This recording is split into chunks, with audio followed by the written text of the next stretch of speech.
Merhaba Arkadaşlar, son saniye kanalımıza hoş geldiniz. Bugün sizlerle slime kalıyla, yani bu boyunca Ben de konuşturacağım. Sıvı boraksla Ben ablayım. slime yapacağız. Bu yanımda Berfin var. Berfin. Hayır, ben el salla, ablayım. el salla. Ben ablayım, olur Şimdi mu? hemen başlayalım. Şimdi arkadaşlar Berfin dökmeye başlasın. Ters çevir. Dök. Ama az dök. Dur dökmeye başla. Dökmeye başla. Dur. Kaba dökeceksin ablacığım.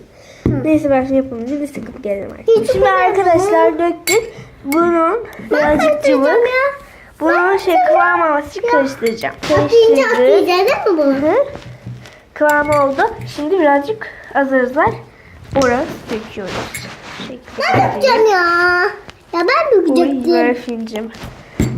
Tamam. Ben Şimdi ben dökecektim. karıştı. Arkadaşlar slime'ımızı yaptık şu şekilde. Elimize yapışmıyor. Berfin şimdi sizin için oynayacak. Oyna Berfin. O benim yapmış. Benim yapışmıyor ki arkadaşlar. Değil mi? Bakalım. Kırmızı oldu arkadaşlar. Azıcık geri kalkar mısın ablacığım? Tamam. Dur şöyle görünüyor. Tamam. Görüşmek üzere. Hoşçakalın. Bay bay. Berfin bay bay.